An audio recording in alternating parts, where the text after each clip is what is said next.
जय श्री महाकाल दोस्तों। आज अपन जो है फिजिक्स में बहुत ही महत्वपूर्ण प्रश्न जो है देखने वाले हैं, जो कि कॉम्पिटिटिव एग्जाम के लेवल से तो बहुत ही महत्वपूर्ण रहेंगे। आपको इसको ध्यान रखना है विशेष रूप से और याद करना है और इस वीडियो को देखना है। चलो देखते देखिए अपन क्या है आपके भौतिक जो है, भौतिक से संबंधित है, आपके फिजिक्स से संबंधित बहुत ही महत्वपूर्ण प्रश्न जो है आपके सामने मैं प्रस्तुत करने वाला हूँ। इसको बड़े ही ध्यान मग्न होकर देखें आप, और वीडियो को लाइक शेयर सब्सक्राइब भी करें और बेल आइकन को भी दबाएं, ताकि आने वाले नए वीडियो, नए जो लेटेस्ट वीडियो रहेंगे उसका नोटिफिकेशन आपको क्या होता रहेगा, मिलता रहेगा। देखो अपन स्थिर विद्युत पढ़ रहे हैं, तो स्थिर विद्युत से संबंधित अपन प्रश्न देखेंगे सारे। इसमें जो महत्वपूर्ण प्रश्न जो होते हैं वो तो सभी को याद होना ही चाहिए, इसका आपको ध्यान रखना है। बहुत ही सरल सरल है।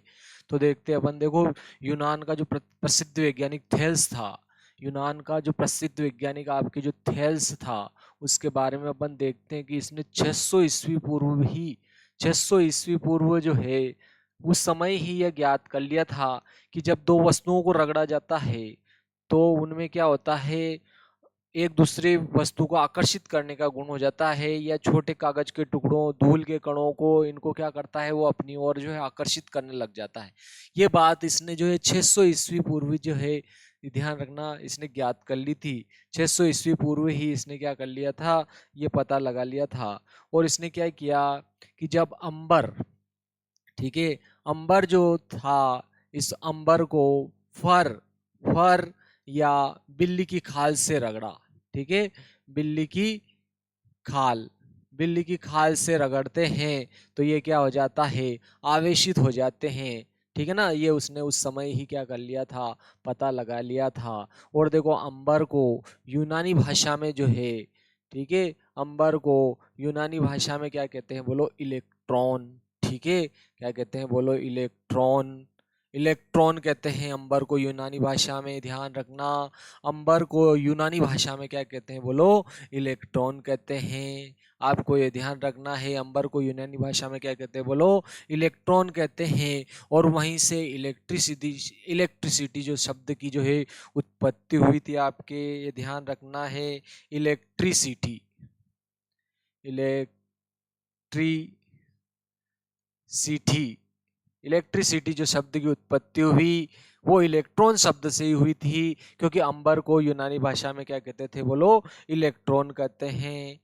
तो अपन क्या करते हैं, इसको जब अंबर को बिल्ली की खाल से रगड़ते हैं तो क्या हो जाते हैं, इन पर आवेश आ जाता है। क्योंकि इन दोनों को रगड़ने के कारण आया, इसलिए इसको क्या कहा गया, बोलो, घर्षण विद्युत। ठीक है, घर्षण विद्युत कहा गया। इसका आपको ध्यान रखना है। इसको कौन सा विद्युत कहा गया, बोलो, घर्षण विद्युत कहा गया। घर्षण विद्युत इसको, क्योंकि इन दोनों को अपन ने रगड़ा तो रगड़ने के कारण क्या हो गया, आवेश आ गया, तो इसलिए इसको घर्षण विद्युत कहा। मतलब कहने का यह अर्थ है कि विद्युत वह ऊर्जा है जिसके कारण किसी पदार्थ में हल्की वस्तुओं को क्या होता है, अपनी ओर आकर्षित करने का क्या हो जाता है, गुण आ जाता है। ठीक है ना, क्या है, विद्युत वह ऊर्जा है, विद्युत वह ऊर्जा है जिसके कारण वस्तु में क्या होता है, बोलो, रगड़ने के कारण वो विद्युतमय हो जाती है, विद्युतमय। ठीक है, रगड़ने के कारण विद्युतमय हो जाती है, अर्थात उसके ऊपर आवेश आ जाता है। तो विद्युत वह ऊर्जा है जिसमें क्या होता है, हल्की वस्तुओं को अपनी ओर आकर्षित करने का क्या हो जाता है, गुण आ जाता है। ये उसने जो है, आपके जो है, थेल्स जो था, थेल्स ने 600 ईस्वी पूर्व ही यह बात बता दी थी। आपको ये ध्यान रखना। चलो, यहाँ केवल अपन इसमें महत्वपूर्ण ही देखेंगे, ध्यान रखना, अपन जो है और दूसरी कोई भी बात नहीं देखेंगे। अब अपन देखो, यहाँ आवेश बहुत ही महत्वपूर्ण है इस भाग में। तो देखो, आवेश से संबंधित अपन जो है कुछ तथ्य देखेंगे। क्या, आवेश, सबसे प्रथम बात, आवेश जो है ये बहुत ही महत्वपूर्ण बात है कि आपके आवेश एक जो है, एक अदिश राशि है। इसकी आपको ध्यान रखनी है बहुत ही सरल तरीके से। आवेश एक अदिश राशि है, ये ध्यान रखना आप। आवेश एक अदिश राशि है। ये अपने को बहुत ही महत्वपूर्ण प्रश्न रहेगा कि आपको पूछा जाए कि आवेश कैसी राशि है, तो आवेश आपके कैसी राशि है, अदिश राशि है। ठीक है। इसका जोड़ घटाव डायरेक्ट कर लेंगे, ध्यान रखना, प्लस है और एक माइनस है तो उनको जोड़ घटाव करके परिणामी आवेश बता देंगे अपन। इसका आपको क्या करना है, ध्यान रखना है, क्योंकि आपके आवेश क्या है बोलो, एक अदिश राशि है। इसका डायरेक्ट जोड़ घटाव आपके जो है हो जाएगा। इसका आपको क्या करना है, ध्यान रखना है, क्योंकि आवेश आपके क्या है बोलो, अदिश राशि है। ठीक है। इसका ऐसा ही मात्रक जो होता है आपके आवेश जो है, आवेश का ऐसा ही मात्रा के ध्यान रखना है आपने को। दूसरी बात क्या ध्यान रखना है आपके, कि आवेश का जो है, आवेश का ऐसा ही मात्रक, ठीक है, आवेश का एस आई या एम के एस मात्रक जो होता है, एम के एस मात्रक आपको बहुत ही महत्वपूर्ण है, इसका ध्यान रखना है। आवेश का ऐसा ही मात्रक क्या होता है बोलो, कूलॉम। ठीक है, क्या होता है बोलो, कूलॉम। ठीक है। इसको कैपिटल सी से लिखा जाता है क्योंकि ये वैज्ञानिक के नाम के आधार पर है, कूलॉम नामक वैज्ञानिक के नाम के आधार पर है। और जो संकेत अपन प्रयोग करते हैं, और अगर वो किसी वैज्ञानिक के नाम के आधार पर है तो उनको कैपिटल लेटर में लिखा जाता है, ये भी आप ध्यान रखना। ठीक है। तो ये कूलॉम सी जो है कैपिटल सी लिखेंगे, स्मॉल सी नहीं लिखेंगे। ठीक है। और दूसरी बात ये है कि जब आप स्पेलिंग का प्रयोग करेंगे तो उनको स्मॉल लेटर में लिखेंगे। यह आपके जो है एसआई प्रतीकों के संबंध में बरती जाने वाली सावधानियां है। तो आवेश का एसआई या एम के एस मात्रक कूलॉम है। चलो एसआई मात्रक देख लिया अपन ने, तो अपन सीजीएस मात्रक भी देख लेते हैं। इसका आपको ध्यान रखना है। आवेश का, आवेश का ये भी बहुत महत्वपूर्ण है, आवेश का सीजीएस मात्रक। ठीक है। सीजीएस मात्रक, आवेश का जो सीजीएस मात्रक होता है, इसका आपको ध्यान रखना है। यह क्या होता है बोलो, स्थित कूलॉम होता है। आवेश का जो है सीजीएस मात्रक स्थित कूलॉम होता है, स्थित कूलॉम होता है। इसका आपको ध्यान रखना है, बहुत ही महत्वपूर्ण है कि आवेश जो होता है इसका सीजीएस मात्रक अगर पूछा जाए तो इसका सीजीएस मात्रक आपके स्थित कूलॉम है। कितनी बार परीक्षाओं में पूछा गया है, खासकर 12th में तो बहुत सी बार पूछा जाता है, और कॉम्पिटिटिव एग्जाम्स में तो आप कह ही नहीं सकते हो कितना महत्वपूर्ण है दोनों। ठीक है। और अदिश राशि, एक सदिश राशि, ये भी बहुत महत्वपूर्ण है। आवेश आपकी क्या है बोलो, अदिश राशि है। ठीक है। अदिश राशि है। अदिश राशि क्या होती है बोलो, आपको याद होगा, अदिश राशि वह भौतिक राशि है जिसका केवल परिमाण बताने मात्र से ही अर्थ पूरा हो जाता है। ठीक है। क्या होता है बोलो, जिसका परिमाण बताने मात्र से ही अर्थ पूरा हो जाता है, अदिश राशि कहलाती है। सदिश राशि वे भौतिक राशियां जिनमें परिमाण के साथ साथ दिशा बताना भी जरूरी होता है, परिमाण के साथ साथ दिशा बताना भी जरूरी होता है, उन्हें क्या कहते हैं अपन बोलो, सदिश राशियां। दूसरी बात देखो, आवेश के अन्य बहुत सारे मात्रक है। तो आवेश का अपन जो है, आवेश का सीजीएस पद्धति में ईएसयू मात्रक जो अगर बात करें तो वो स्थित कूलॉम है, और स्थित कूलॉम है। और ईएमयू मात्रक जो होता है आपके, ईएमयू मात्रक, ईएमयू मात्रक जो है, इसका ईएमयू मात्रक जो होता है किसका बोलो, आवेश का ईएमयू मात्रक जो होता है ये भी बहुत महत्वपूर्ण है, वो होता है आपके एब कूलॉम। ठीक है। आवेश का ईएसयू मात्रक क्या होता है बोलो, एब कूलॉम होता है। आवेश का ईएमयू मात्रक जो होता है वो क्या होता है, आपके एब कूलॉम होता है। इसका भी आपको बहुत ही महत्वपूर्ण है ये मात्रक। ठीक है। आवेश, आवेश का ईएमयू मात्रक जो होता है वो एब कूलॉम होता है। ईएमयू का मतलब क्या है, इलेक्ट्रोमैग्नेटिक यूनिट। ठीक है। इसका अर्थ क्या है बोलो, electromagnetic, magnetic unit, electromagnetic unit. आपको इसको भी ध्यान रखना है। ठीक है। आवेश का ईएमयू मात्रक आपके, ठीक है, आवेश का, आवेश का ईएमयू मात्रक जो होता है वो क्या होता है बोलो, एब कूलॉम होता है। आवेश का जो ईएमयू मात्रक जो होता है वो क्या होता है बोलो, एब कूलॉम होता है। अगली बात, इन दोनों में संबंध क्या है अपन देखते हैं। देखो तीनों में, देखो आपकी ये कौन सा मात्रक है बोलो, एस आई या एम के एस, ये सी जी एस मात्रक है, और ये आपके ई एम यू मात्रक है। इसको ध्यान रखना, सी जी एस मात्रक, मात्रक जो होता है इसको आपके ई एस यू मात्रक भी कहते हैं। ध्यान रखना, सी जी एस जो मात्रक होता है इसको अपन जो है क्या कहते हैं बोलो, इसका जो है अन्य नाम आपके सी जी एस पद्धति में ई एस यू, ESU भी कहते हैं, ध्यान रखना इसको, ESU मात्रक भी कहते हैं CGS पद्धति में, ठीक है। आवेश का CGS पद्धति में, आवेश का CGS पद्धति में ESU मात्रक, ESU मात्रक, ठीक है। ESU मात्रक भी कहते हैं CGS मात्रक को, इलेक्ट्रोस्टैटिक यूनिट, ठीक है। स्थिर विद्युत मात्रक, इलेक्ट्रोस्टैटिक यूनिट, ध्यान रखना, इलेक्ट्रोस्टैटिक यूनिट आवेश का CGS पद्धति में जो मात्रक ESU मात्रक जो होता है वो क्या होता है बोलो, मात्रक स्थित कूलाम होता है, ठीक है। स्थित कूलाम होता है, इसका बहुत ही महत्वपूर्ण है।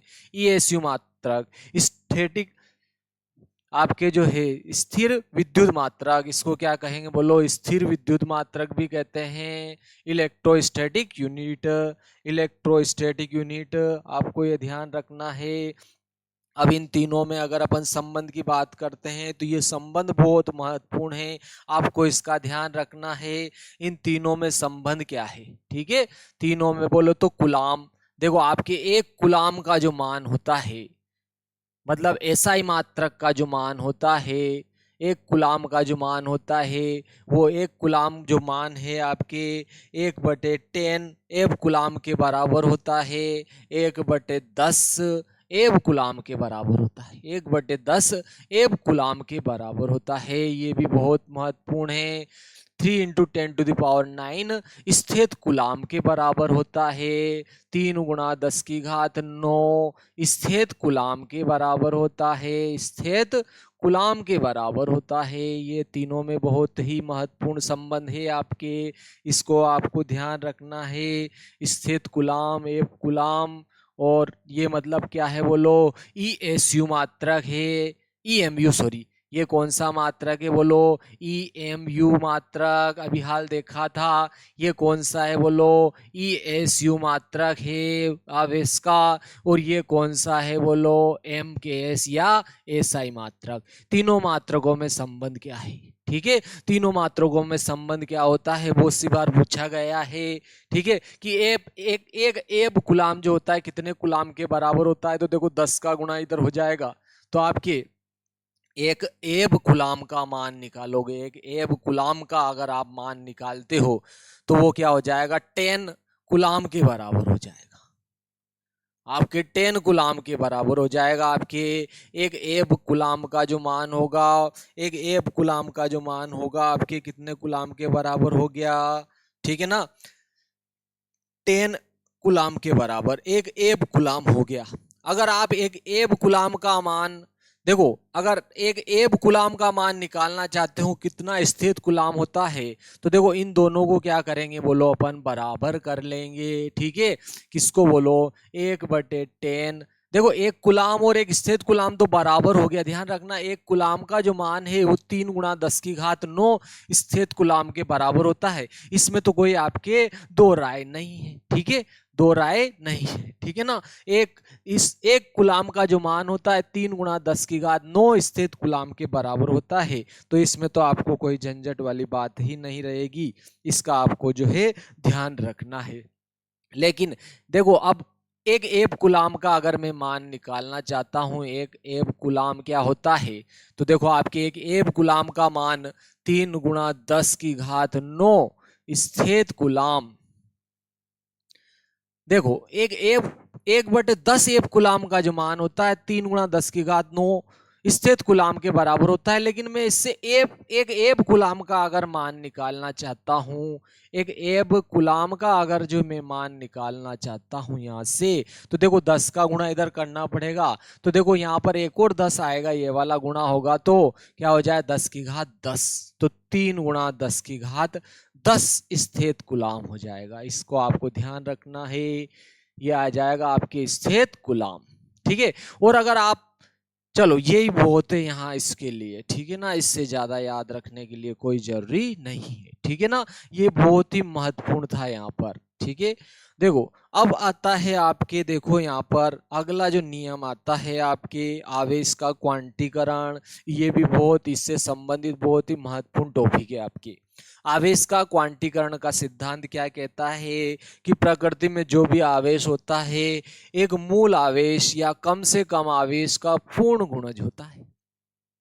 भाई प्रकृति में आप जो भी आवेश है उसमें से क्या करो, कम से कम आवेश ले आओ। ठीक है।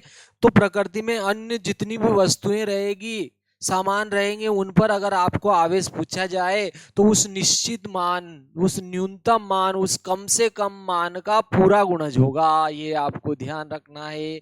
वो मतलब कहने का ये अर्थ है कि वो न्यूनतम मान का एक गुणा होगा। पूर्ण गुणज का अर्थ है पूर्णांक में गुणज। पूर्णांक ध्यान रखना 1 2 3 धनात्मक पूर्णांक गुणज होगा, ये ध्यान रखना। 1 गुना हो सकता है, 2 गुना हो सकता है, 3 गुना हो सकता है, ये आपको ध्यान रखना है। ठीक है। आवेश प्रकृति में जो भी, ऋण में भी गुणज हो सकता है, ध्यान रखना। प्रकृति में जो भी आवेश होगा ध्यान रखना कि निश्चित न्यूनतम मान का क्या होगा, बोलो पूर्ण गुणज होगा। धनात्मक ऋणात्मक आप ले सकते हो।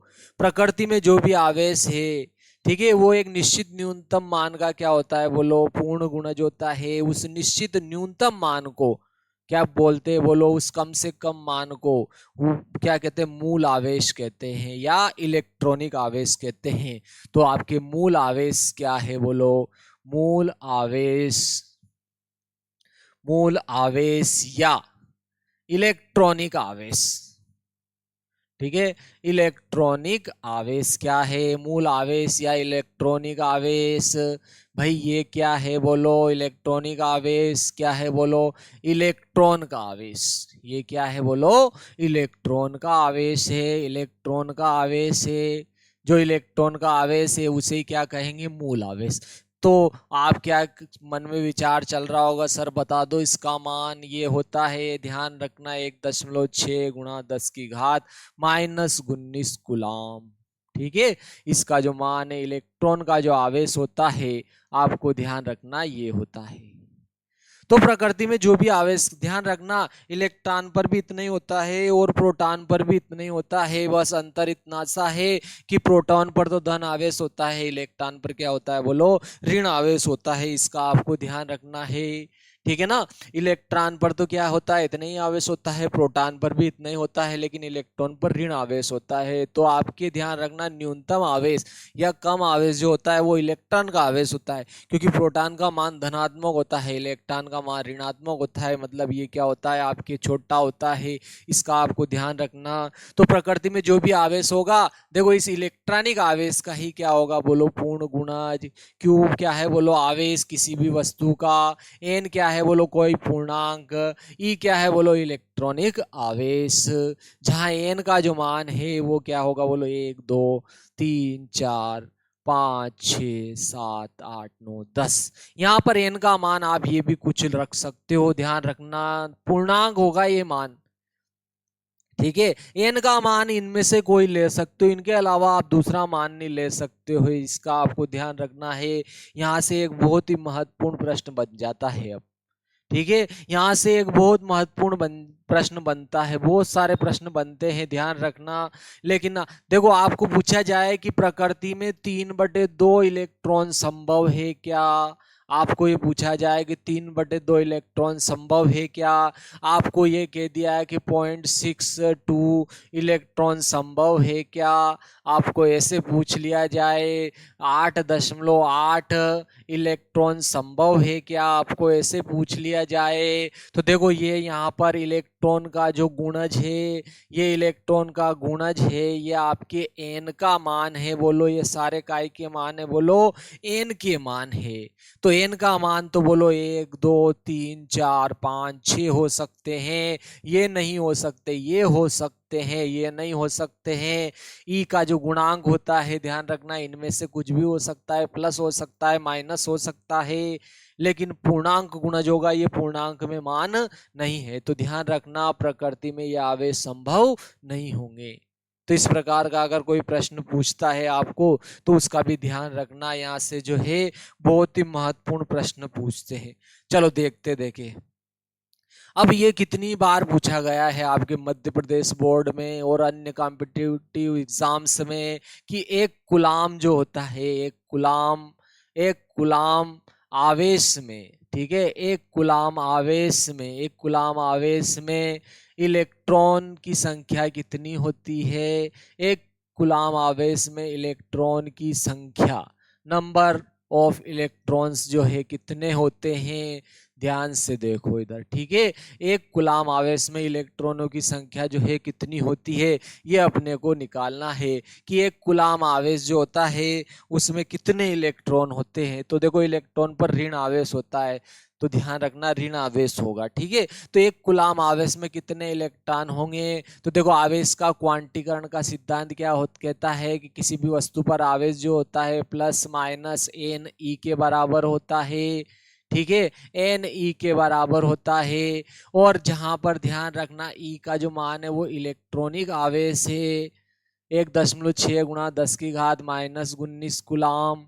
तो चलो इसमें क्या पूछा है, एक गुलाम आवेश में इलेक्ट्रॉनों की संख्या, ये इलेक्ट्रॉनों की संख्या तो वो पूछ रहा है, ठीक है, इलेक्ट्रॉनों की संख्या पूछ रहा है। तो यहां से देखो इलेक्ट्रॉनों की संख्या निकालनी है, तो ये ई इधर जाएगा तो क्यू के क्या आ जाएगा बोलो बटे में, इधर आपके क्या बच जाएगा बोलो एन, इधर क्या बचेगा बोलो एन बच जाएगा, ये ई इधर जाएगा तो आपके क्या हो जाएगा बोलो क्यू के बटे में क्या आ जाएगा बोलो क्यू के बटे में आ जाएगा कौन बोलो ई आ जाएगा। ई इधर गुणा में था ना, इसके गुणा में था, इधर आएगा तो इसके बटे में चला जाएगा। तो एन का जो मान आएगा, इलेक्ट्रॉन की जो संख्या आएगी आवेश बटे इलेक्ट्रॉनिक आवेश, क्या है बोलो आवेश बटे इलेक्ट्रॉनिक आवेश। तो इससे मान रखकर अपन जो है निकाल सकते हैं। उसने क्या कहा बोलो एक गुलाम आवेश में कितने इलेक्ट्रॉन्स होते हैं ये पूछा है, तो आवेश का मान दे दिया उसने एक गुलाम, यानी कि आपके देखो इसमें क्यू का मान दे दिया है उसने एक गुलाम, ठीक है। एक गुलाम आवेश में इलेक्ट्रॉनों की संख्या पूछ रहा है वो, एक गुलाम आवेश में इलेक्ट्रॉनों की संख्या पूछ रहा है और ई का मान अपने को याद ही है, तो चलो इसमें मान रख देते हैं अपन दोनों। तो क्या आ जाए इलेक्ट्रॉन की संख्या आ जाएगी, एक गुलाम आवेश में चाहिए तो एक गुलाम लिख दिया, और यहाँ इलेक्ट्रॉनिक आवेश का मान होता है 1.6 × 10⁻⁻⁻19 गुलाम। तो देखो गुलाम से गुलाम भी कट जाएगा और ये क्या है बोलो पूर्णांक है, ये क्या है बोलो नंबर है आपके, बोलो क्या है ये इलेक्ट्रॉनों की संख्या है, नंबर है ये आपके, ठीक है, और संख्या का कोई मात्रक नहीं होता है। तो देखो यहाँ 1/1.6 × 10⁻⁻⁻19 आया, कितना आया 1.6 × 10⁻⁻⁻19 आ गया। तो देखो यहाँ अगर मैं दशमलव हटाऊंगा एक अंक था एक जीरो, तो कितना आ गया बोलो 10/16। तो देखो ये प्लस का 19 से माइनस का 19 से बटे में माइनस का 19 से ऊपर जाएगा प्लस का 19 हो जाएगा। ये 10/16 तो पहले से ही थे, ये 19 है, ध्यान रखना 10 की घात क्या है बोलो 19 है, ठीक है। यहाँ 19 से ध्यान रखना, अगर यहाँ एक और जीरो बढ़ा देता हूं तो यहाँ एक और कम कर लूंगा, 19 था ना आपके, तो क्या हो जाएगा बोलो 18 हो जाएगा, यहाँ पर एक जीरो और यहाँ बढ़ा दी अपन ने, ये क्या हो गया बोलो 18। अब देखो यहाँ पहले मैं 4 से काट के भाग लगा देता हूँ, 4 से काटा 4 एक कम 4, 4 दूना 8, 4 5 20, देखो 25/4 × 18। तो 25 में अपने को क्या करना है मेरे दोस्तों, 25 में 4 का भाग लगाएंगे, 4 छंग 24, एक बच्चा, फिर दशमलव लगाया जीरो लगाया भाग नहीं जाएगा, 4 दूना 8, 4 दूना 8 दो बच्चा, फिर जीरो लगाया, देखो 4 से भाग लगाएंगे, 4 5 20, जीरो बच्चा, ठीक है। क्या आया बोलो 25 में 4 का भाग लगाया तो क्या आया बोलो 6.25 × 10⁻18 इलेक्ट्रॉन आ गए भाई, ठीक है। एक गुलाम आवेश में इतने इलेक्ट्रॉन होंगे, ये आपको ध्यान रखना है, बहुत गजब का महत्वपूर्ण। मैं तो कहता हूं आप डायरेक्ट ही याद रखो इसको कि एक कूलाम आवेश में कितने इलेक्ट्रॉन होते हैं, तो 6.25 गुणा 10 की घात 18 इलेक्ट्रॉन होते हैं। गजब का महत्वपूर्ण सवाल है ये, कॉम्पिटिटिव एग्जाम्स के हिसाब से तो बहुत ही महत्वपूर्ण है। ठीक है ना, कि एक कूलाम आवेश में कितने इलेक्ट्रॉन होते हैं, तो इतने होते हैं। चलो आगे देखते हैं अपन, इससे आगे चलते हैं। बहुत महत्वपूर्ण प्रश्न अपन देखते हैं। देखो आपके आवेश से संबंधित बहुत ही रोचक तथ्य। देखो आवेश आवेश बराबर होता है, देखो धारा, विद्युत धारा या धारा। ठीक है, या तो धारा होती है या विद्युत धारा होती है, ये दोनों एक ही बात है। तो विद्युत धारा गुणा समय होता है, या आपको ध्यान रखना है। क्या होता है बोलो, समय।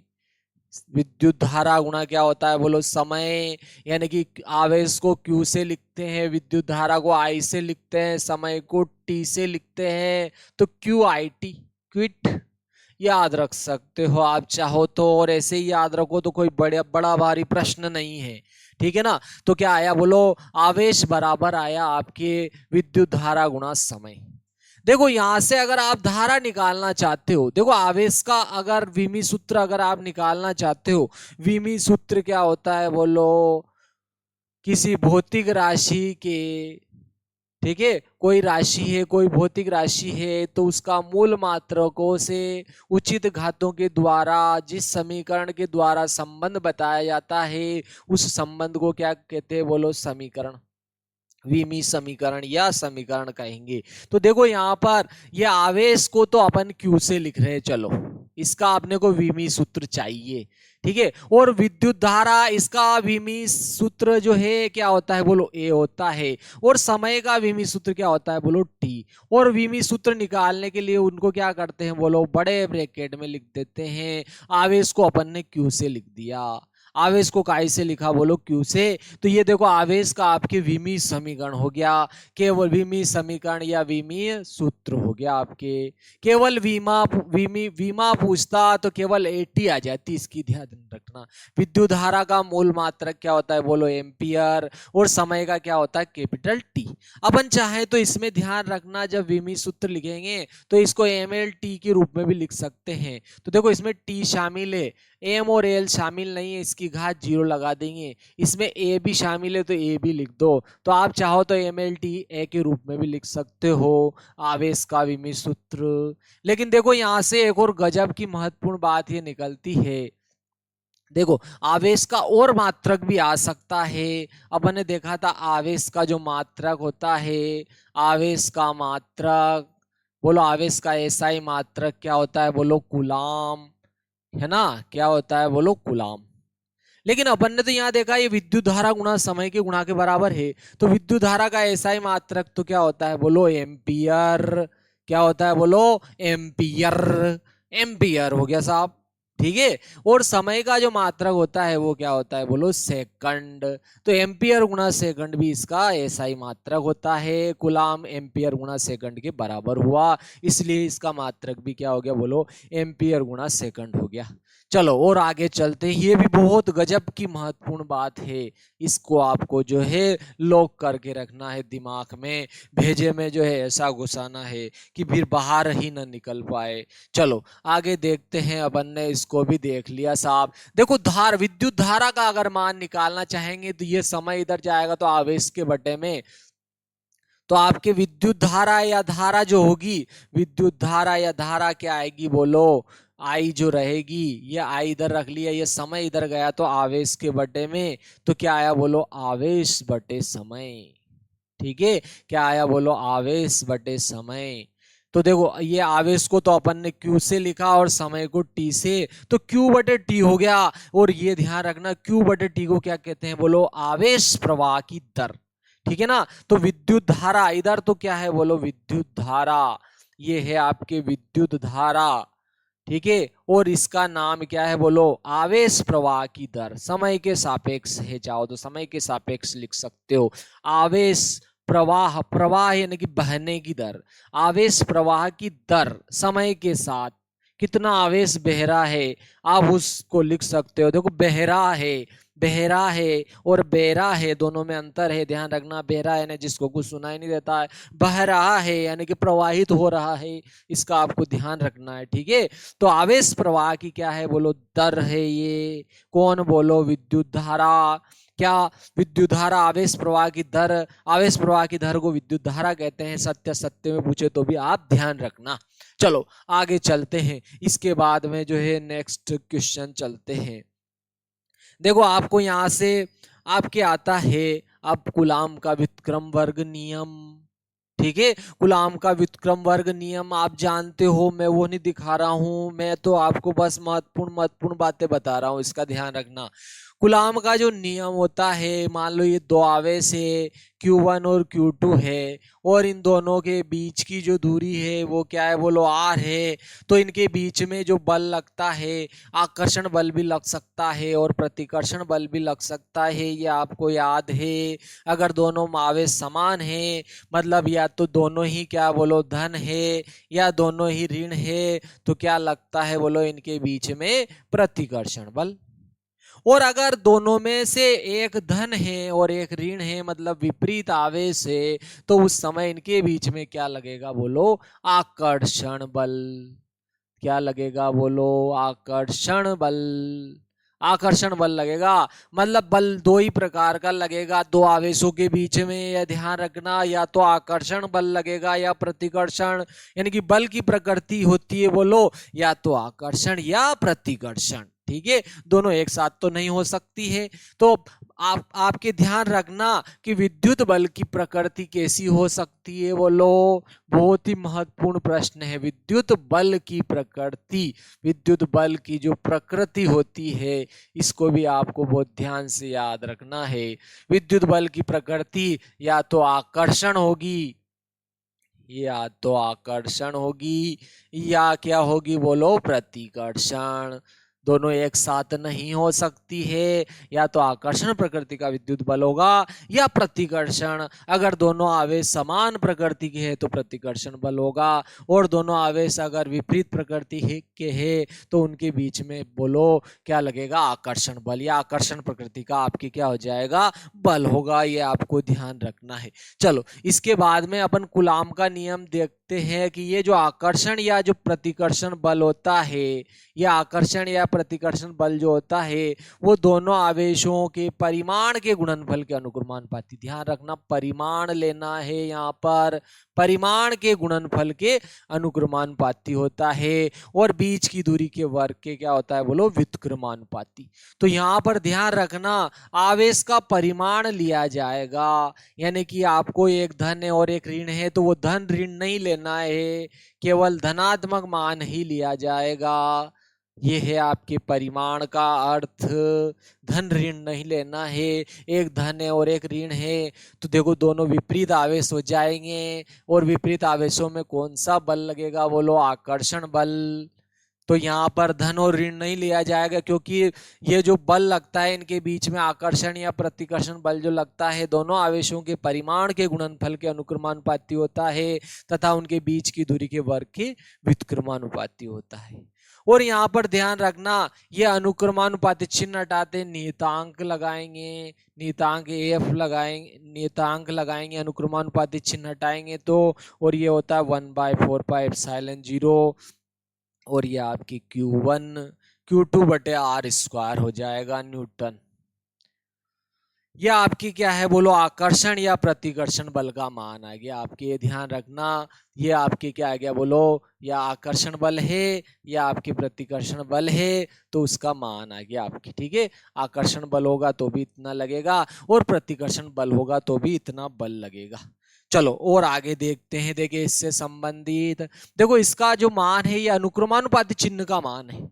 इसको अपन ने क्या लिखा बोलो, 1/4πε0। इसको ध्यान रखना, 9 × 10⁹ भी लिखते हैं इस मान को। 9 × 10⁹ क्या हो जाएगा बोलो, न्यूटन गुणा मीटर वर्ग बटे क्या होता है बोलो कूलाम का वर्ग। ये भी बहुत महत्वपूर्ण है। 1/4πε0 का मान अगर कोई सवाल हल करना है, न्यूमेरिकल करना है, तो इसकी जगह अपन ये मान रख के हल करेंगे 9 × 10⁻9। ठीक है, Q1 Q2 बटे आर स्क्वायर। Q1 Q2 बटे आर स्क्वायर न्यूटन का प्रयोग करेंगे। ये ध्यान रखना है। ये किसके लिए है बोलो, वायु या हवा या निर्वात में। हवा या निर्वात लोगे या वायु लोगे तब जाके ये लगेगा, ध्यान रखना, या फिर ये लगेगा। ठीक है, या हवा लोगे या फिर निर्वात लोगे या वायु ले लोगे भाई। ठीक है, अगर इसके अलावा अगर आपने ये नहीं लिया, वायु या निर्वात आपने नहीं लिया, तो उस समय आप यहाँ पर क्या करोगे बोलो, पराविद्युतांक का उपयोग करोगे। पराविद्युतांक के का अपन क्या करेंगे, प्रयोग करेंगे। अगर आपने हवा, वायु या निर्वात, ध्यान रखना, तब ये लिया तो फिर क्या होगा, पराविद्युतांक माध्यम के का प्रयोग करेंगे। पराविद्युतांक के में पराविद्युतांक माध्यम, पराविद्युतांक माध्यम के में, ठीक है, आकर्षण या प्रतिकर्षण बल का जो मान होगा, ये ध्यान रखना 1/4πε0 के आ जाएगा। यहाँ पर के से और क्या करेंगे बोलो, गुणा कर देंगे। Q1 Q2 बटे क्या हो जाएगा बोलो, आर वर्ग हो जाएगा। यह आपकी क्या है बोलो, पराविद्युतांक माध्यम के में। ठीक है, पराविद्युतांक माध्यम के में 1/4πε0 के Q1 Q2 बटे आर वर्ग। ठीक है, ये क्या है बोलो, पराविद्युतांक माध्यम का क्या है बोलो, पराविद्युतांक है। आपको इसको जो है ध्यान रखना है। और पराविद्युतांक माध्यम, पराविद्युतांक जो होता है ना, पराविद्युतांक जो होता है, पराविद्युतांक माध्यम या पराविद्युतांक के, ये ध्यान रखना, ये मात्रकहीन व विमाहीन नियतांक है, विमाहीन राशि है।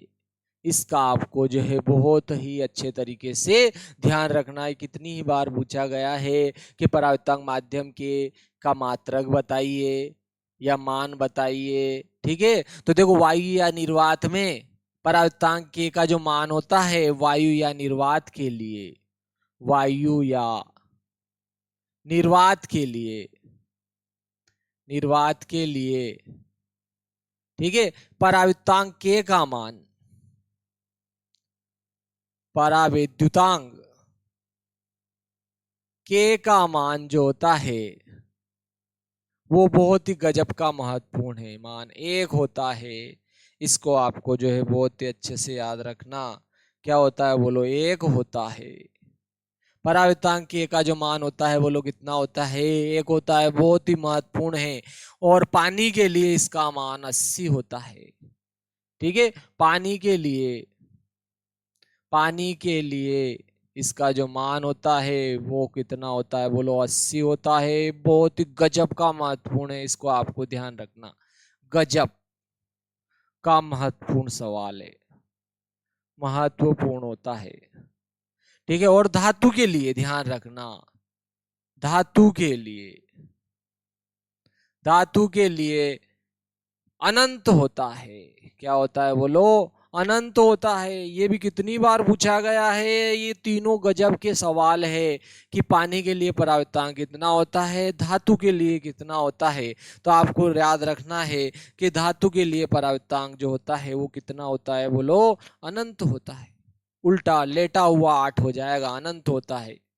ठीक है, धातु के लिए जो है इसका मान अनंत होता है, पानी के लिए इसका मान 80 होता है, और वायु या निर्वात के लिए इसका मान कितना होता है बोलो, 1 होता है। ये आपको ध्यान रखना है। इसके बाद में एक और आपके महत्वपूर्ण बात ये आ जाती है। ठीक है, देखो इसमें अपन ने देखा था यहाँ पर पानी की अगर बात, देखो वायु या निर्वात में बात करी थी, तो वायु या निर्वात में इसका मान क्या आया, तो देखो वायु या निर्वात में यहाँ के नहीं लिखा था अपन ने। क्यों? क्योंकि के का मान कितना होता है वायु या निर्वात में बोलो, 1 होता है। 1 होता है, तो आप यहाँ अगर 1 लिखोगे ना तो यही आ जाएगा। ठीक है, एक लिखोगे तो यही आ जाएगा, इसलिए यहाँ एक नहीं लिखा जाता है। तो कूलाम के नियमानुसार किन्हीं भी दो आवेशों के बीच लगने वाला आकर्षण या प्रतिकर्षण बल जो होता है, दोनों आवेशों के परिमाण के गुणनफल के अनुक्रमानुपाती तथा बीच की दूरी के वर्ग की व्युत्क्रमानुपाती है। ठीक है, तो ये ध्यान रखना है कि बीच की दूरी के वर्ग के क्या होता है, बोलो व्युत्क्रमानुपाती होता है, ये ध्यान रखना। बल जो होता है दोनों के बीच की दूरी के वर्ग के व्युत्क्रमानुपाती होता है। अर्थात यह नियम जो है, कूलाम का जो नियम होता है, ये व्युत्क्रम वर्ग नियम का पालन करता है। व्युत्क्रम वर्ग नियम का पालन करता है। ये भी कितनी बार पूछा गया है, सत्य है कि असत्य है, रिक्त स्थान में भी दे सकता है कि कूलाम का जो नियम होता है वो व्युत्क्रम वर्ग नियम का पालन करता है। ठीक है, और ये क्या होता है बोलो, दोनों आवेशों के परिमाण के क्या होता है बोलो, गुणनफल के अनुक्रमानुपाती होता है, बीच की दूरी के वर्ग के व्युत्क्रमानुपाती होता है। ध्यान रखना, यहाँ आर नियत है, आर का मान क्या है बोलो, नियत है।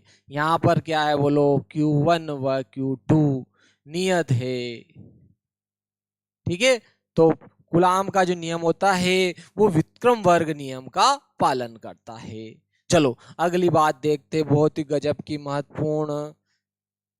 महत्वपूर्ण बात क्या है। गजब क्या कर दिया इसने, क्या जो है इसने क्या क्या किया, क्या भाई। तो ये जो बल लगता है, या आकर्षण या प्रतिकर्षण बल जो लगता है, वो दोनों आवेश जो है उनको मिलाने वाली रेखा के क्या होता है, अनुदिश लगता है, उसी रेखा में ही लगता है।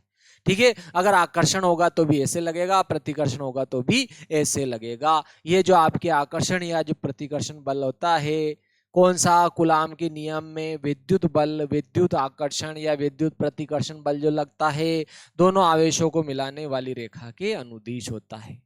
दोनों दोनों आवेशों को मिलाने वाली रेखा के अनुदिश होता है। यह आपको ध्यान रखना है, क्या होता है बोलो, अनुदिश होता है। ये भी बहुत ही महत्वपूर्ण है, ये ध्यान रखना है। ये जो आपके बल लग रहा है, ये कूलाम आकर्षण बल 9 × 10⁻⁹ Q1 Q2/r² न्यूटन, जो ये जो बल लग रहा है, ये जो बल लगता है, चाहे आकर्षण प्रकृति का हो या प्रतिकर्षण प्रकृति का होगा, तो इस पर बल इधर लगेगा, इस पर बल इधर लगेगा। अगर आकर्षण प्रकृति का होगा तो यह आवेश इसको इधर खींचेगा और यह आवेश इसको इधर खींचेगा, तो इसी रेखा में होगा। इसका अर्थ यही है, क्या होता है, दोनों आवेशों को मिलाने वाली रेखा के अनुदिश होता है। कौन बोलो, यह बल, यह कौन सा बल बोलो, कूलाम आकर्षण या प्रतिकर्षण बल। ठीक है, दोनों आवेशों को मिलाने वाली रेखा की क्या होता है बोलो, अनुदिश होता है। ये भी गजब की महत्वपूर्ण बात है। चलो इससे भी ज्यादा महत्वपूर्ण बात अपन आगे देख लेते हैं। और आगे क्या देखते हैं साहब, कूलाम का नियम आपने ये बताया, फ्री फोकट की बात मत करो आप। तो आपने कूलाम का नियम तो ये बताया, क्या बताया बोलो, 1/4πε0 बोलो Q1 Q2/r² न्यूटन। ये कहाँ बताया बोलो, वायु में। ये कहाँ बताया बोलो अपन ने, हवा या निर्वात में। कहाँ बताया बोलो, या तो हवा में या निर्वात में। ठीक है, इसके बाद में अपन ने माध्यम ले लिया था। माध्यम में क्या बताया था बोलो, 1/4πε0 के लगा दिया था। के क्या था बोलो, माध्यम का पराविद्युतांक। तो क्या आया था बोलो, Q1 Q2/r² न्यूटन, ये इतना आया था। ठीक है, देखो अब मैं क्या कर रहा हूं, इसमें इसका भाग लगा रहा हूं। तो देखो, हवा है तो इसको एयर लिख दिया मैंने, माध्यम है तो इसको मीडियम लिख दिया, इसको एम लिख दिया अपन ने। तो यहाँ देखो, इसमें इसका भाग लग जाएगा आपके 1/4πε0 Q1 Q2 क्या आ रहा है बोलो, r², और इसका मान आया आपकी 1/4πε0 के Q1 Q2 बटे आर वर्ग। तो देखो यहाँ पर 1/4πε0 से 1/4πε0 कटा और इससे क्या होगा बोलो, ये कट जाएगा। क्या बचा बोलो, बट्टे में के बचा, बट्टे के भी क्या बचा बट्टे में, तो ये के उलट गुणित होगा तो कहाँ आ जाएगा बोलो, ऊपर ऊपर आ जाएगा, ध्यान रखना। तो देखो आपके इन दोनों का अनुपात क्या आया, ये आया एफ ए अनुपात एफ एम का जो अनुपात आया बोलो क्या आया, के अनुपात एक आ गया। ठीक है, मतलब निर्वात में बल और माध्यम में बल का जो अनुपात होता है परावृत्तांक माध्यम और एक के अनुपात के बराबर होता है। यानी कि देखो यहां से अगर अपन एफ ए का मान भी अगर निकालना चाहते हैं तो के में गुणा करना पड़ेगा। तो आपके एफ ए का जो मान होगा वो के इंटू क्या हो जाएगा बोलो, एफ एम। मतलब वायु या निर्वात में बल जो होता है परावृत्तांक माध्यम जितना है उतना ही क्या हो जाता है, गुणा में हो जाता है। ये आपको ध्यान रखना है। और अगर आप जो देखो एफ एम का मान निकालना चाहते हो तो ये के इसके बट्टे में आ जाएगा, ये इधर क्या आ जाएगा बोलो, बट्टे में आ जाएगा। और एफ एम का गुणा इधर करूंगा तो एफ एम तो इधर आ जाएगा आपके, और ये देखो एफ ए बट्टे में आ जाएगा ये के। तो देखो एफ एम का मान क्या है बोलो, 1/के गुणा क्या आ रहा बोलो, एफ। ठीक है, एफ इंटू ए क्या बोलो, हवा या निर्वात में, वायु या निर्वात में। मतलब कहने का ये अर्थ है आपके कि देखो आपके माध्यम में जो आकर्षण या प्रतिकर्षण बल होता है वो वायु या निर्वात की अपेक्षा 1/के गुना हो जाता है, के गुना रह जाता है, घट जाता है आपके। यानी कि देखो परावृत्तांक माध्यम का मान क्या होता है बोलो, परावृत्तांक का क्या अनुपात आया, देखो परावृत्तांक का मान क्या आया, परावैद्युतांक, परावैद्युतांक के का मान क्या आया बोलो, वायु या निर्वात में बल बटे क्या आया बोलो, माध्यम में बल। दोनों का जो अनुपात आया वो के बराबर आ गया। ठीक है, क्या आ गया, के बराबर आया। और यहां देखो गजब की बात यह है कि यहाँ एक एप्सिलॉन जीरो आ रहा है। इस एप्सिलॉन जीरो को क्या कहते हैं बोलो, एप्सिलॉन जीरो पढ़ते हैं और इसको क्या कहते हैं आपके हवा या निर्वात की, हवा या निर्वात की विद्युतशीलता। क्या कहते हैं बोलो, विद्युतशीलता, वायु या निर्वात की विद्युतशीलता कहते हैं। बहुत ही गजब का महत्वपूर्ण है, आपको इसका नाम भी जो है याद रखना। इसको क्या कहते हैं बोलो, वायु या निर्वात की या हवा की क्या कहते हैं बोलो, विद्युतशीलता कहते हैं। दूसरी बात, इसका मान अगर पूछा जाए तो बहुत महत्वपूर्ण है मान, 8.85 गुणा 10 की घात -12।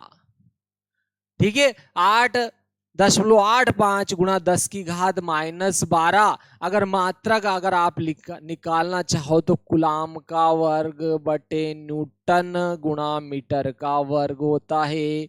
ये बहुत ही गजब का महत्वपूर्ण सवाल है कि इसका मान और मात्रक लिखिए।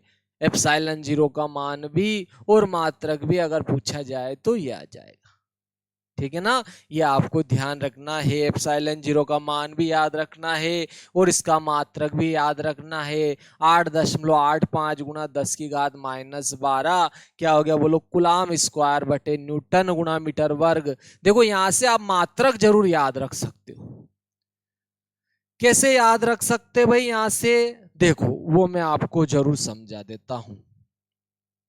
देखो आपके कुलाम का नियम क्या आया, एफ बराबर आया 1/4πε0 Q1 Q2 बटे आर वर्ग।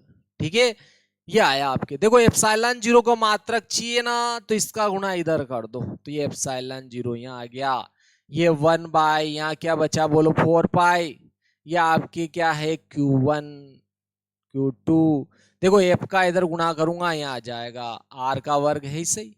देखो 4 पाई जो है आपके 4 पाई जो है ये क्या है बोलो, मात्रकहीन और विमाहीन नियतांक है।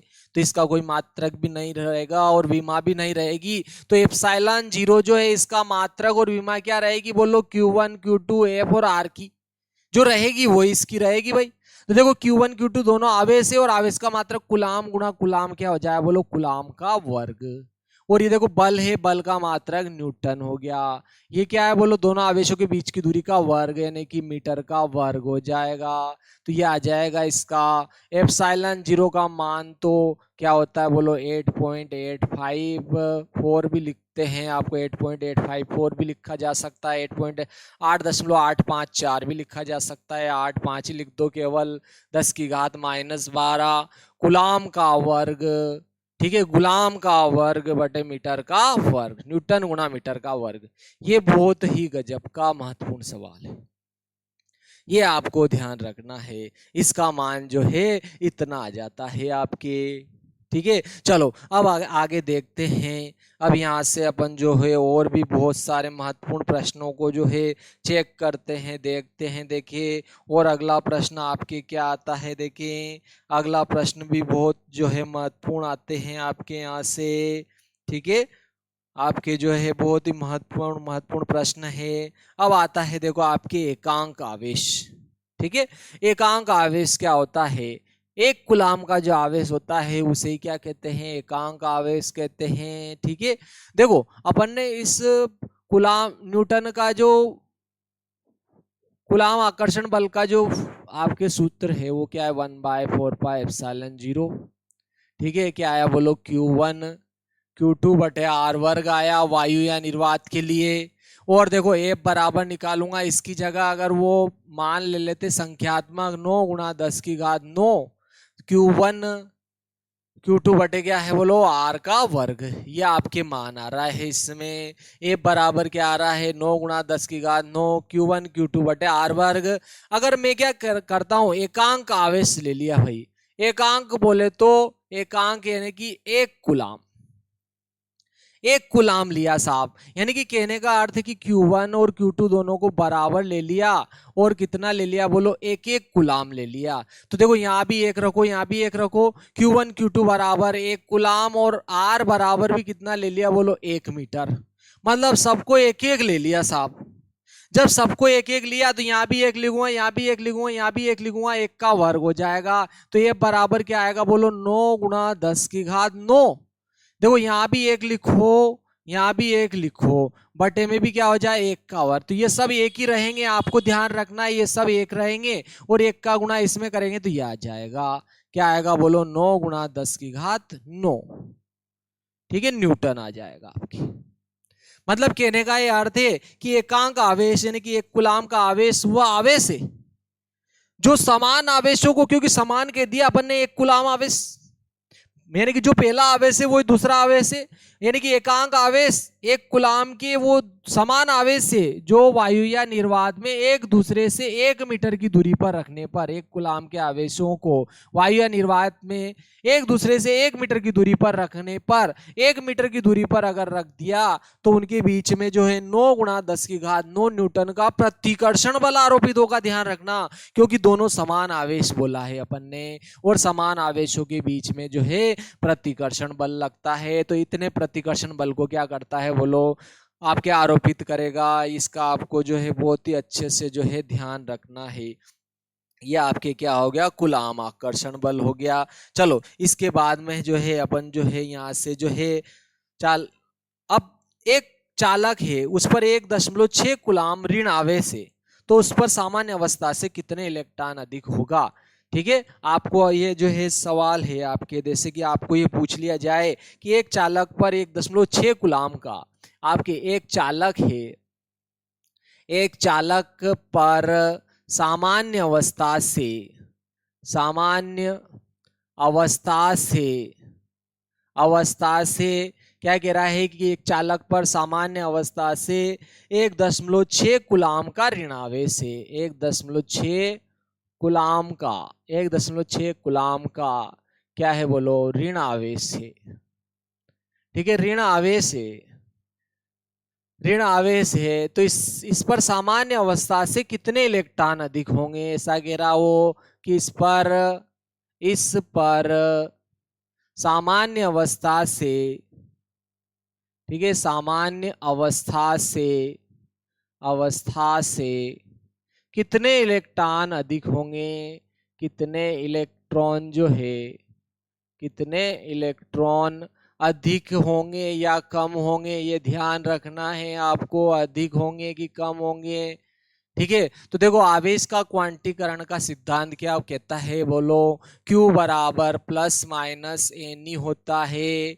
Q तो क्या है बोलो आवेश, N क्या है इलेक्ट्रॉन की संख्या, और E क्या है बोलो इलेक्ट्रॉनिक आवेश। तो सामान्य अवस्था से कितने इलेक्ट्रॉन अधिक होगा, तो देखो ऋण आवेश से तो अधिक तो होंगे साहब, इलेक्ट्रॉन अधिक होंगे। ठीक है, धन आवेश होता तो कम होते इलेक्ट्रॉन, ध्यान रखना। तो ऋण आवेश से तो अधिक तो होंगे साहब, तो कितने अधिक होंगे इसका मान निकालेंगे तो ये इसके बटे में चला जाएगा, Q के बटे में क्या आ जाएगा बोलो E। और देखो Q क्या है बोलो आवेश 1.6 कूलाम, ये लिख दिया 1.6 कूलाम। और देखो इलेक्ट्रॉनिक आवेश का मान अभी हाल देखा था 1.6 गुणा 10 की घात माइनस 19 कूलाम। देखो कूलाम से कूलाम कट गया आपकी, ठीक है ना। देखो एक एक अंक बाद दशमलव दशमलव भी हट जाएगा, क्या आया बोलो 16/16। 10 की घात माइनस 19 से ऊपर जाएगी तो आपके क्या हो जाएगी बोलो प्लस 19। 16 एकम 16 कट जाएंगे तो 10 की घात क्या हो गया बोलो 19। इलेक्ट्रॉन जो है अधिक होंगे सामान्य अवस्था से, इतने इलेक्ट्रॉन जो होंगे क्या होंगे बोलो अधिक होंगे। 10 की घात 19 इलेक्ट्रॉन जो रहेंगे आपके सामान्य अवस्था से क्या रहेंगे बोलो अधिक होंगे। अगला प्रश्न देखते हैं, देखिए बहुत ही प्यारे प्यारे प्रश्न आ रहे हैं यहाँ पर। ठीक है, अब तो एक विद्युत क्षेत्र की तीव्रता क्या है, यह कैसी राशि है। ठीक है, अब आता है आपकी विद्युत क्षेत्र की तीव्रता। देखो विद्युत क्षेत्र क्या है, देखो ये कोई आवेश है, ये कोई आवेश है, या आवेश समुदाय के चारों ओर का वह क्षेत्र, चारों ओर का वह क्षेत्र जहां तक अपन अगर कोई दूसरा आवेश लाते हैं। देखो यहां भी अपन ने क्या कर रखा है, कोई आवेश रख रखा है, यहां भी कोई आवेश रख रखा है, और इस आवेश या आवेश समुदाय है मान लो यहां पर, और इसके पास में यह वह रेंज है, ठीक है, जहां पर अन्य कोई दूसरा आवेश ला रहे हो आप। तो इस आवेश के कारण यह आवेश क्या करता है, या तो आकर्षण बल का या प्रतिकर्षण बल का क्या करता है बोलो अनुभव करता है। इस आवेश के चारों आवेश या आवेश समुदाय के चारों ओर का वह क्षेत्र जहां पर अन्य आवेश लाने पर वह आवेश क्या करता है, या तो आकर्षण का, आकर्षण बल का, या क्या करता है बोलो प्रतिकर्षण बल का, प्रतिकर्षण बल का क्या करता है बोलो अनुभव करता है। ऐसा लगता है या तो आकर्षण लग रहा है उसके ऊपर, या क्या लग रहा है बोलो प्रतिकर्षण बल लग रहा है, इसका क्या करता है बोलो वो अनुभव करता है। तो वो क्या कहलाएगा, इस आवेश समुदाय के चारों ओर का विद्युत क्षेत्र हो जाएगा। ये आपके विद्युत क्षेत्र की क्या होगी बोलो परिभाषा। अब विद्युत क्षेत्र क्या होता है, देखो वो देखो विद्युत क्षेत्र की जो तीव्रता होती है या विद्युत क्षेत्र जो होता है यह आपकी एक सदिश राशि है। ये भी बहुत ही गजब का महत्वपूर्ण है बात है, ध्यान रखना। आपके विद्युत क्षेत्र की तीव्रता, विद्युत क्षेत्र की जो तीव्रता होती है इसको जो है काय से प्रदर्शित करते हैं बोलो ई वेक्टर से। ठीक है, ई के ऊपर चिन्ह लगा देते हैं क्योंकि यह एक सदिश राशि है, और सदिश राशियों को क्या करते हैं, या तो अंग्रेजी के मोटे अक्षर से लिखते हैं, और अगर आपने सामान्य अक्षर से लिखा है तो आपको क्या करना पड़ेगा बोलो सामान्य अक्षर के ऊपर तीर का चिन्ह लगाकर पढ़ेंगे, और उसको पढ़ेंगे क्या इंग्लिश में वेक्टर, हिंदी में सदिश पढ़ लो। तो ये ई वेक्टर विद्युत क्षेत्र की तीव्रता को ई वेक्टर लगाकर लिखेंगे। तो विद्युत क्षेत्र की जो तीव्रता है यह कैसी राशि बोलो सदिश राशि। यह एक क्या है बोलो सदिश राशि है, यह एक सदिश राशि है, बहुत ही गजब का महत्वपूर्ण है। यह एक सदिश राशि है, कौन बोलो विद्युत क्षेत्र की तीव्रता, यह एक सदिश राशि है। कितनी बार परीक्षाओं में पूछा जाता है, यह एक सदिश राशि है। ठीक है, यह कैसी राशि है बोलो सदिश राशि है, इसका आपको ध्यान रखना। कौन बोलो विद्युत क्षेत्र की तीव्रता, विद्युत क्षेत्र की जो तीव्रता होती है सदिश राशि है। भाई सदिश राशि है तो दिशा बताओ, ठीक है क्या बताएंगे बोलो दिशा। दिशा क्या होती है? विद्युत क्षेत्र की तीव्रता की दिशा। आपके विद्युत क्षेत्र की तीव्रता, विद्युत क्षेत्र की तीव्रता, विद्युत क्षेत्र की तीव्रता की दिशा जो होती है, वो दिशा क्या होती है? वो जो दिशा होती है वो क्या होती है? जो बल की दिशा में होती है। बोलो, विद्युत बल की या बल की दिशा में होती है। आपको ये ध्यान रखना, विद्युत क्षेत्र की तीव्रता की जो दिशा होती है वो वही होती है जो बल की दिशा होती है, विद्युत बल की दिशा होती है। ये आपको ध्यान रखना है। या फिर ध्यान रखना आपको, बिल्कुल मेरे को तो साफ दिशा ही चाहिए, तो वो क्या होगी? परीक्षण धन आवेश रख दो वहां पर, या 1 कूलाम का धन आवेश रख दो। 1 कूलाम के धन आवेश पर जो बल की दिशा होगी वही क्या हो जाएगी? विद्युत क्षेत्र की तीव्रता की दिशा हो जाएगी। तो ये अपन ने दिशा निकाल ली, सदिश राशि है। तो अब देखो अपन इसकी परिभाषा देख लेते हैं। देखो, तो अब ये मान लो कोई आवेश है, ये आवेश क्या है? बोलो Q है, ठीक है। इससे r दूरी पर यहाँ पर कोई बिंदु है P। इस बिंदु पर अपने को क्या करना है? विद्युत क्षेत्र की तीव्रता कितनी होगी, इसकी क्या परिभाषा है? तो देखो, यहाँ पर क्या करना पड़ेगा? अपने को एक परीक्षण धन आवेश रखना पड़ेगा। ये परीक्षा करने के लिए रखा गया है, इसलिए इसको क्या कहेंगे? बोलो, परीक्षण धन आवेश। अल्प परिमाण का परीक्षण धन आवेश कहेंगे, धन आवेश कहेंगे इसको। अल्प परिमाण का क्या कहेंगे? बोलो, परीक्षण धन आवेश कहेंगे। तो देखो, विद्युत क्षेत्र में किसी बिंदु पर विद्युत क्षेत्र की तीव्रता, विद्युत क्षेत्र में किसी बिंदु पर विद्युत क्षेत्र की तीव्रता, परीक्षण धन आवेश पर लगने वाला बल, ठीक है, कोई सा भी बल हो, या तो आकर्षण प्रकृति का होगा या प्रतिकर्षण प्रकृति का। तो विद्युत क्षेत्र में किसी बिंदु पर, यहाँ देखो, इस आवेश के कारण क्या होगा? चारों ओर विद्युत क्षेत्र तीव्रता होगी। इस आवेश के कारण यहाँ चारों ओर क्या रहेगी? बोलो, विद्युत क्षेत्र की तीव्रता। तो विद्युत क्षेत्र में किसी बिंदु पर विद्युत क्षेत्र की तीव्रता, परीक्षण धन आवेश पर लगने वाला बल और परीक्षण आवेश की निष्पत्ति के अनुपात के क्या होता है? बोलो, बराबर। विद्युत क्षेत्र में किसी बिंदु पर विद्युत क्षेत्र की तीव्रता, परीक्षण धन आवेश पर लगने वाला बल और परीक्षण आवेश की निष्पत्ति के बराबर होती है विद्युत क्षेत्र की तीव्रता। विद्युत क्षेत्र में किसी बिंदु पर अगर आप जो है विद्युत बल निकालोगे तो उसकी जो परिभाषा क्या होगी आपके? ये, ठीक है। विद्युत क्षेत्र में किसी बिंदु पर विद्युत क्षेत्र की जो तीव्रता होगी वो क्या हो जाएगी? कोई परीक्षण धन आवेश लिया, उस पर कितना बल लग रहा है, वो बल और परीक्षण आवेश की निष्पत्ति के बराबर हो जाएगा। अब देखो, इसका मात्रक भी बहुत गजब का महत्वपूर्ण है। तो देखो, विद्युत क्षेत्र की तीव्रता का मात्रक अपन देखते हैं, ये भी बहुत ही महत्वपूर्ण है। तो देखो, इसकी परिभाषा क्या? देखिए अपन, E बराबर F वेक्टर बटे क्या आया? Q0 या Q। तो देखो, इससे बल भी निकाल सकते हो, इसका गुणा इधर होगा, तो आपके बल क्या आ जाएगा? बोलो, Q0 गुणा E वेक्टर। अगर आप बल निकालना चाहते हो ई विद्युत क्षेत्र में क्यू आवेश पर, परीक्षण धन आवेश पर कितना बल लग रहा है, क्यू आवेश पर कितना बल लग रहा है, तो विद्युत क्षेत्र तीव्रता में उस आवेश का गुणा कर लोगे तो क्या आ जाएगा? विद्युत बल। आपको बल निकालना है तो भी इस सूत्र का प्रयोग करना है, आपको ये ध्यान रखना है। विद्युत क्षेत्र में किसी आवेश पर जो बल का मान होता है वो क्या हो जाएगा? बोलो, आवेश, जिस आवेश पर बल निकाल रहे हैं वो आवेश और विद्युत क्षेत्र की तीव्रता दोनों के गुणनफल के बराबर हो जाएगा। ये आ गया। देखो, अब इसके जो मात्रक निकालना चाहते हो विद्युत क्षेत्र की तीव्रता का मात्रक, ठीक है ना, क्या आ जाएगा? विद्युत क्षेत्र की तीव्रता, विद्युत क्षेत्र की जो तीव्रता होगी, तीव्रता का जो मात्रक होगा वो मात्रक क्या हो जाएगा? बोलो, जो बल का होगा और आवेश का होगा, तो बल का तो क्या हो गया? बोलो, न्यूटन, और आवेश का कूलाम। तो न्यूटन बटे कूलाम, यह क्या हो जाएगा? बोलो, न्यूटन प्रति कूलाम। यह क्या हो जाएगा? बोलो, न्यूटन गुणा कूलाम इनवर्स। ये हो जाएगा इसका मात्रक, ठीक है। और देखो, कूलाम, न्यूटन की जगह भी अपन बहुत सारे रखते हैं, क्या रखते हैं? बोलो, किलोग्राम इंटू मीटर प्रति क्या रखते हैं? बोलो, सेकंड वर्ग, ये रखते हैं। और ये बटे में क्या आ गया? बोलो, कूलाम, तो ये कूलाम आ जाएगा। तो ये भी आप लिख सकते हो, तो ये ऊपर ले जाओगे तो क्या आ जाएगा? बोलो, किलोग्राम इंटू मीटर सेकंड की पावर -2 कूलाम की पावर -1। आप ये भी लिख सकते हो, ठीक है। चलो, अब आता है इसका वीमी सूत्र, बहुत महत्वपूर्ण है। देखो, मात्रक, एक तो आपको मात्रक याद रख लेना है, ठीक है, ये वाला याद रख लो, ठीक है, अब आता है देखो इसका विमी सूत्र क्या है। भाई विमी सूत्र तो वही होगा जो किसका होगा, बोलो न्यूटन का। ठीक है, इसका जो है विद्युत क्षेत्र की तीव्रता का, विद्युत क्षेत्र की तीव्रता का विमी सूत्र क्या होगा। तो विद्युत क्षेत्र की तीव्रता का विमी सूत्र,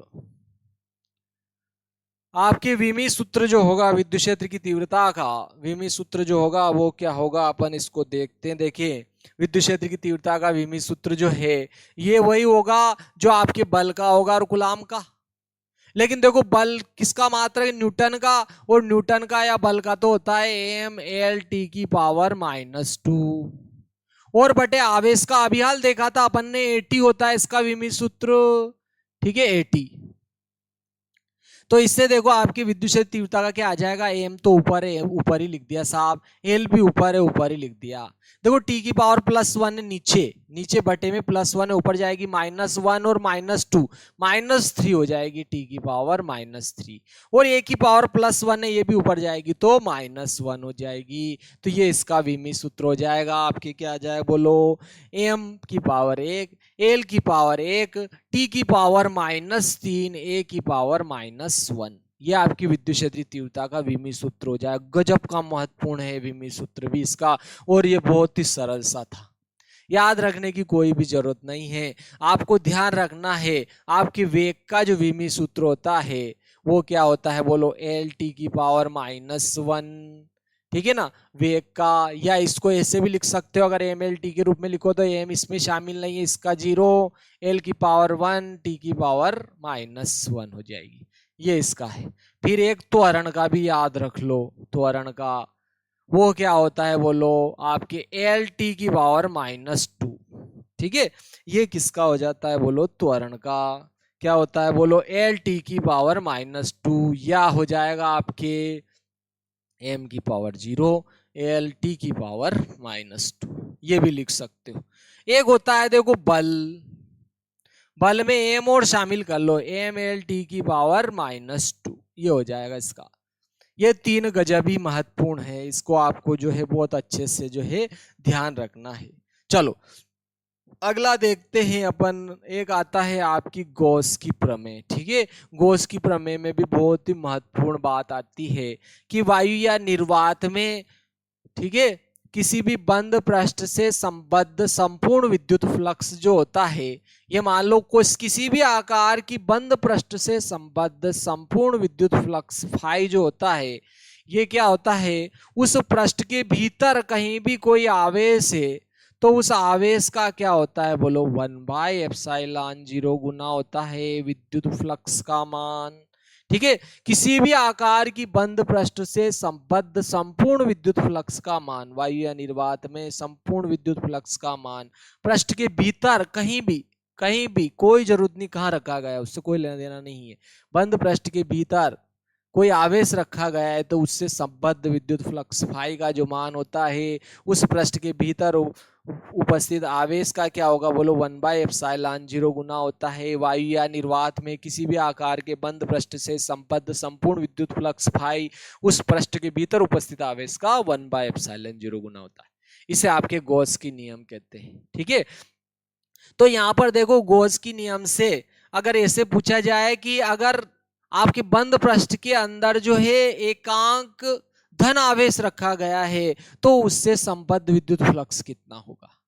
एकांक धन आवेश या 1 कूलाम का धन आवेश रखा गया है, तो देखो एकांक धन आवेश रखा गया है तो यहाँ 1 लिख दोगे तो आपके फ्लक्स क्या आएगा बोलो, 1 का मान 1/ε0 इंटू यहाँ 1 रखेंगे तो क्या आ जाएगा बोलो 1/ε0।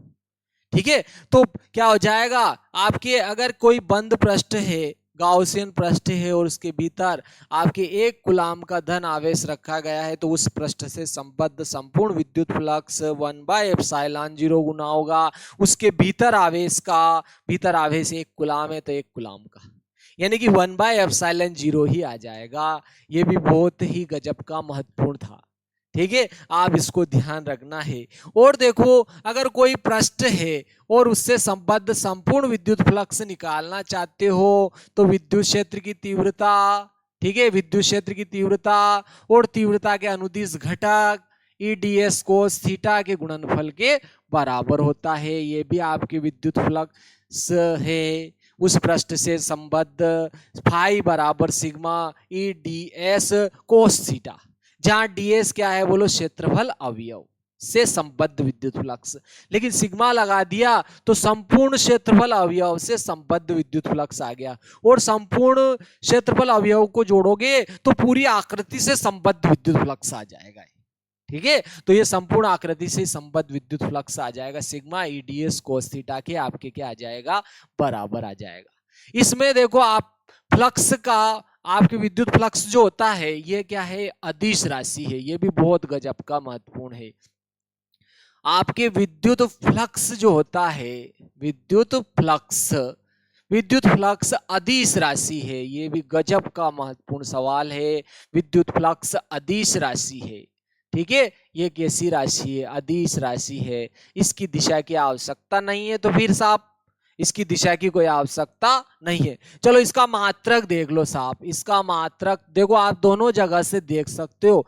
आप यहां से भी इसका मात्रक देख सकते हो और यहां से भी देख सकते हो इसका मात्रक। तो देखो यहां से देखोगे तो ई और डी एस का मात्रक लिख देंगे, कोस थीटा तो मात्रकहीन विमाहीन राशि, ध्यान रखना। तो देखो विद्युत क्षेत्र की तीव्रता का अभिहाल देखा था, ई बराबर एफ बटे क्यू लिखा था अपन ने, यानी कि न्यूटन बटे कुलाम।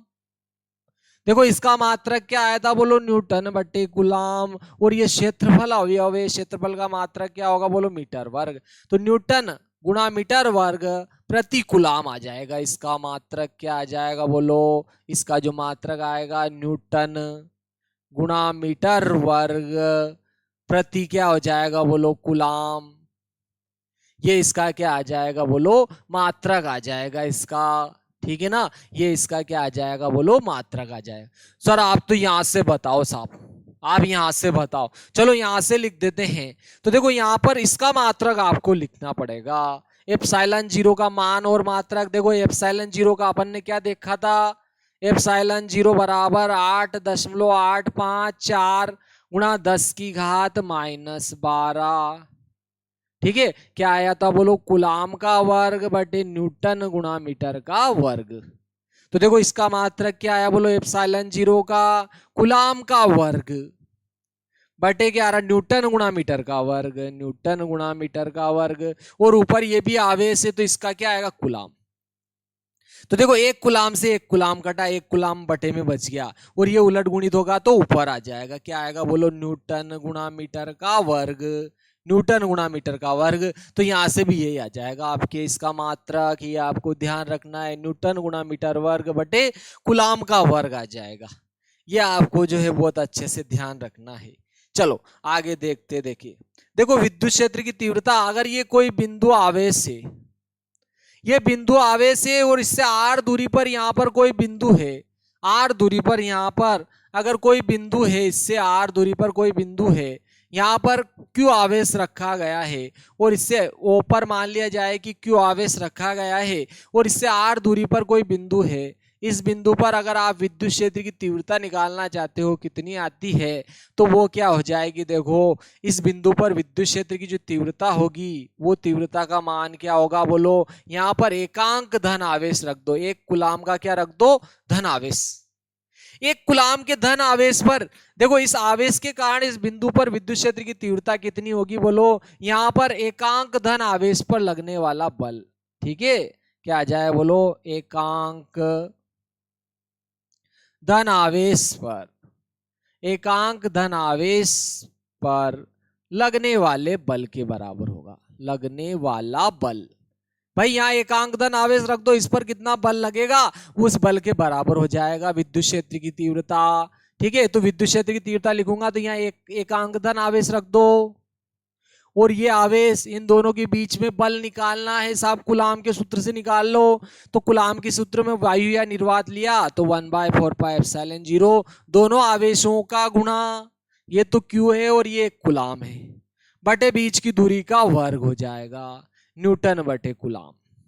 तो एक हट जाएगा आपके, क्या आ जाएगा बोलो, 1/4πε0 बटे इंटू क्या आ रहा है बोलो, क्यू बटे आर वर्ग, न्यूटन बटे कुलाम। बहुत ही गजब का महत्वपूर्ण है ये भी। ठीक है, देखो Q बटे R वर्ग आया।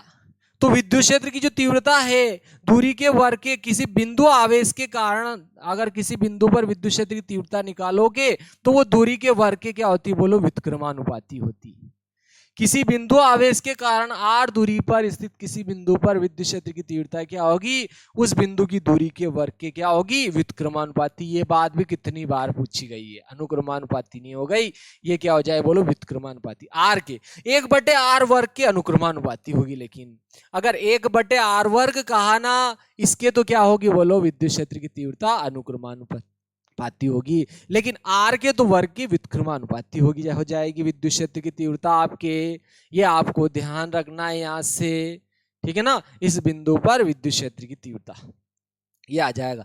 यानी कि कहने का अर्थ है, अगर मैं इस आवेश के कारण इस बिंदु पर विद्युत क्षेत्र की तीव्रता निकालना चाहता हूं कि यहाँ पर विद्युत क्षेत्र तीव्रता कितनी होगी, तो वो आवेश यहाँ लिख दो और बटे में क्या लिखो बोलो, इस आवेश से इस बिंदु की दूरी का वर्ग कर दूं और अनुक्रमानुपाती चिन्ह लगा दूं, बस मान आ जाएगा उसका।